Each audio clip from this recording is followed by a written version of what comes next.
Hi everyone, it's Beverly Cole. Welcome to my channel, and if you've been here before, well, welcome back. Today we're going to be talking about something else we can do with magazines. That's right, more magazine treasures. Magazines are a treasure trove of ideas and materials for your junk journals. I'm going to show you how I used them so that I can give you incentive to look through your magazines. This is my journal that I'm excited is getting chunky. Remember this one? Getting close to doing a flip through for you, and it has that pocket in the front. And I've clipped some of the pages just to show you what I've done so far with frames. Here we are in that pocket I made last week, and I made this little tag from the front of a magazine and cut out a rectangle in the suitcase and found a piece of ephemera that I had that is vintage look of women getting on an airplane. I thought that was perfect because of the lady's leg here that I decided to leave in the picture. And on the back, of course, there's a place to do some journaling if you're so inclined, although it's not the neatest, but it doesn't really matter. It's a junk journal, right? So then I decided the colors looked great right in this page that we made last week. So that's one idea for a frame. Another idea here. This is a picture from a magazine of a chair in a room, and I cut out the artwork that was in the frame and replaced it with a picture of a vintage woman. Because she had these beads, I didn't have any beads, or, well, actually no tiny beads that could, fit in I didn't want to put big fat beads in here. But I found this edging that I had bought one day on clearance at Hobby Lobby for 74 cents. And I made edges of this pocket, and it really did actually make it much more sturdy. It's just on the back of the one where we did this last week. Now this one is a shoe store front from a magazine. And I cut out the 3 windows that looked like that and put 3 vintage women. Now this is my women's journal. That's the vintage women, I guess I could say, is the theme for this book. Although it wasn't when I started. That kind of happens as you're working sometimes. Your theme takes off. And then down here, just to be cute, I cut out the doorway and put a little kitten's face in there. I thought that was really cute. And I attached it to a page that really wasn't anything special. It was just a page of this writing paper. So it made it sturdy as well. And I just thought it really looked great with this little modeling person over here. She's kind of modeling, And then, of course, there's a tag in there. And she's made on a guest check, but that's a whole other animal. So let's go on to this page where I made this one out of a coffee cup in a field of daisies. These daisies were also part of the image, but I cut them out separately. I cut out the center of the cup and I inked it a bit as I did with the edges of the daisies and added it to this page across from these flowers, which I thought was just perfect. And then I dressed it up a bit with another picture of a vintage lady with flowers and a little sentiment from Tim Holtz. Here's a page where I really felt like it needed a little something. This is a neurographic piece of art that I did, but I loved this, so I made a page out of it. But it needed something, and I thought this little oval was just perfect because of the ovals in this page. And it is another vintage lady. Now this lady is actually from someone's business card. I thought that was just so awesome. This is actually a little picture of a compact of makeup. And instead of cutting out that circle of makeup, I just put a punched out vintage lady. And I thought the colors were perfect for this. Now this is, look at this room, right? I just love this. I found that using rooms is something new for me. I think it's kind of cool. And I cut out the art here. And I had these 3 pictures that were actually from a page. Let me see if I can actually find it. I think I crumpled it up. Let's take it out of my little trash here.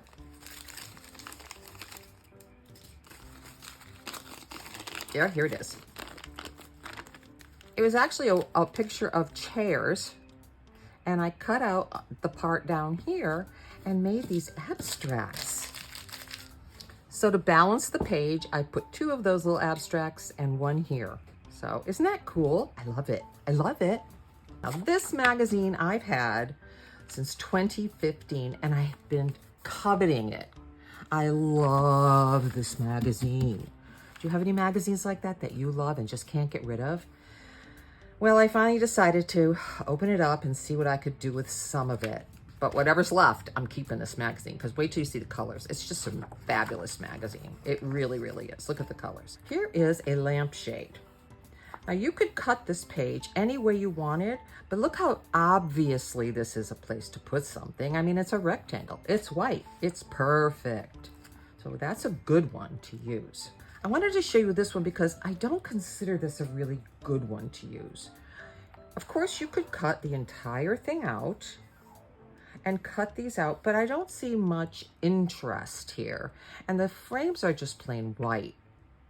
So this isn't something that I would use. This one right here, I love this puppy, but look how this is a frame. Can you see it? I mean, it's obvious, right? And you could put something up there and have all of this around it. It would be so great just as a frame. Now I know you can go into, you know, all the funny things that people do with collage and throwing things together to make them look kind of freaky and funky. That's not my intent here, although that might happen and you might enjoy that. My intent is frames. Frames. So there's a frame. And you could cut this whole thing out, and if you needed to put it on a page, you could trim it. Here, a window. That could be a frame. Now here is another one that I don't consider great for this use. These tiny frames. You could do that without frames. Just set your pictures like I did with the ones I made from the chairs. You could just put them on the side. You could make your own. This isn't really a page that I would think was very interesting. Now this is, because you could cut this whole thing out and you could cut these out and have those frames. Now, if you didn't want the bed, you could just cut it right here. It doesn't matter. It's however makes you happy. And I was so happy going through these magazines for ideas. And that's all I used in that magazine because it's my fave. All right, so here's another magazine and we can see a few more ideas here.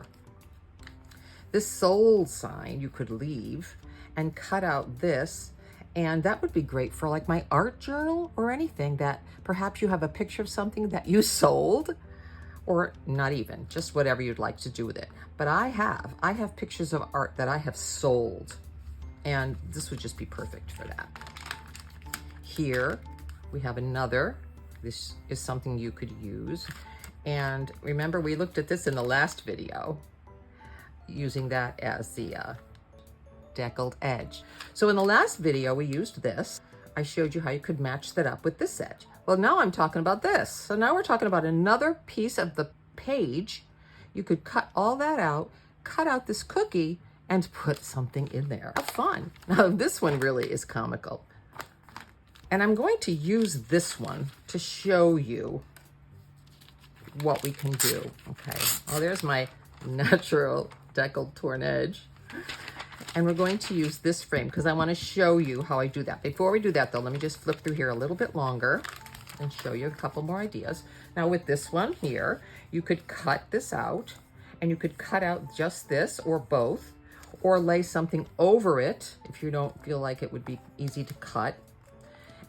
I think it would be easy to cut, but this could make a beautiful green frame. Here's a mirror you could cut out and make that a frame with this whole picture or less of it. Here we have a window you could cut out.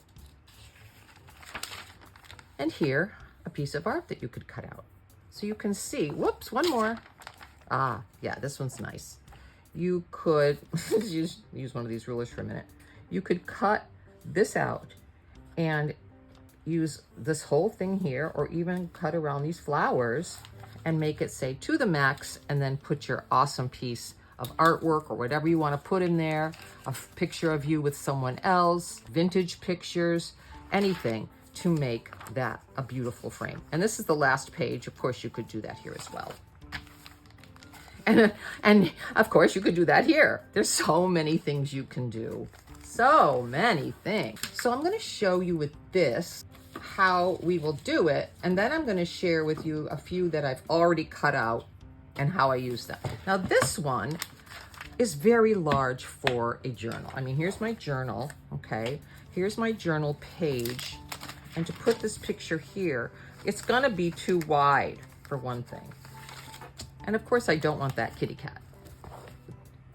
So I'm gonna cut the cat completely out using my paper trimmer, and I can set it where I want it to cut. That's what the little blade gives you. It gives you a little place so that you know where to line up the picture. And with this little tiny blade thing here, that's where your blade is. So you start there and you stop there, and then you get a perfect cut. See? Then we'll do this one. I line it up with my wire, go up here to where I want to start, and stop where I want to stop. This is easy with bigger things. It's not so easy with little things, unless you're really super good at this, and I'm not. I'm not really good at using that for this, but look at that. So also, I don't need to have these words here, although I could keep that there and cover it with other words. That's something you definitely could do, but I'm going to cut it free and just keep the green. So now I have this beautiful frame. So let's just take out a book and use that same book again. And it has a lot of green in it, so that's good. I'm gonna find an empty page. Oh, I don't want those pages because I don't want to see through it. I would have to back it with something else, and I can do that another time. Let's see, there's my deckled edge. Look how cute. Oh my goodness, I should have looked ahead of time. Okay, let's go here. So I want to show you just one thing I did do when I made this page. I had a hole there, so I just covered it with a punched out piece of the paper, and on this side I covered it. I didn't cover it. Did I cover it? I don't know. I can't remember. Oh no, I think that's just the other side of this where it was ripped. Anyway, I digress. Let's go here with the frame. And I'm only doing this to show you what to do when your frame is too large. Now I love the deckled edge, so I could save that, of course. I'm going to cut it off though, and I'm not going to leave too much of the wall, but I think you need to leave some of the wall. At least I'm going to leave some of the wall just to show that it is a frame on a wall. So let's just see how far in that will go. Okay, so it's still too big, and I could do this, but I want to do this so that you can see what we do. So I'm going to make both sides pretty much even without really measuring. Okay, still too big. So what we will do here is, and I'm not going to do it down the center because I think it would be more noticeable down the center. So I'm going to cut some of it out. We're going to cut right here. Ouchie, my blade is so dull. It didn't really cut well there, but it did cut there. Okay, so let me get out my scissors and we will redo that. And I'm gonna cut that mess out. All right, now we can take this frame and we can line it up so that it fits on the page. Like so. My bottom is a little wonky, so I'm gonna glue my top part first. Look at the frame it made, isn't that cool? And you know, I really love that, so I think I'm gonna put the frame on this side today. And I want to make sure my two papers at the bottom are even. I'm going to glue this down, and then I'll be able to tuck something else into the frame later on. You can do that as long as you leave unglued edges. First thing first, I'm going to glue it down. Let me move this out of the way. I'm going to glue that part down on my page, and you can see this is definitely magazine. I'm waiting for a package today, so I'm going to keep checking my door. My new sewing machine is coming. My mini sewing machine. I'm so excited. Okay, so this one gets glued down first because I know this one is even at the top. So I'm going to just glue it down there. And I've left it loose in here so that I can add something later. Okay, and then I'm going to take the other half. Whoopsie, come here. And first I'm going to see how big I want to make it. Just to the edge. And it looks pretty good down here, so I can move that. And we're just going to add this side. Same thing, just glue around the edges of the magazine piece, leaving that part loose. So you can do this with any frame if it's too big. Too big. Bigger, bigger. That's what my granddaughter used to say when she was really little. You want to see bigger? Bigger? Instead of big. It was so adorable. Okay, so you get the idea. Okay, so the frame will fit. I'm just rushing this a little bit. I don't know why I'm rushing. But once I put something in, I can glue all that down and it'll be perfect. And here's the glue I'm using. So that's a frame, how I would cut it out of the magazine and how I would glue it into my book. Now let me show you, before we go, a few more things that I've done and how I would use them. This one, isn't that funny? This edge was like that in the magazine. I have no idea why. This one is boxes piled up in a field. I cut that out and I have a few ideas of what I could put in there. Where's the other one? To keep with the theme, you could put a vintage picture of a man on a tractor. And my George's dad was a farmer, and George reworked his tractor and kept it, and he would, up in upstate New York, he would plow people's driveways just for fun in the winter. And man, we had snow. Not here in Florida, but up there. So that you could do. Or here is a really vintage picture of what people used to do when they would plow. And that's the man with the plow and the horses. Another picture to go along with the theme. Or you could be kind of, you know, tongue-in-cheek and say that. You know, that's if you wanted to be tongue-in-cheek. But you get the idea. This is your little frame. This is all around the frame. Of course, you could just cut the boxes out, whatever you want to do. That's what I would do with that one. There are a couple that I actually found in the things that I already had cut out. This one, a television screen. Of course, you can put things in the television screen. And actually, you might want to look for things that are on an angle in the magazine. Things that are on an angle. So I'm just picking this up really quick to look. But see how this window is on an angle? This window is not. So you could look for pictures with, you know, artwork on an angle or anything on an angle, or you could cut it to be on an angle. So all kinds of ideas when it comes to that. But that's the thing. You want to match up the angle of your photo or picture with the screen. It's up to you what you want to do. In my things that I already had cut out, I also have this beautiful gate. And that could for sure be a frame. Hold on. I found a couple more things that I put aside. Whoopsie. All right, so then there's this one where you would cut out this circle and make it into a frame. Or here, look at this watch. You could cut out this and have this be your frame. So many ideas. So many ideas. So many creative brains watching my videos. I'm thrilled that you're all here. I appreciate your support and your comments. Thank you so much for being here and coming back over and over. And I'll see you in the next video. Bye.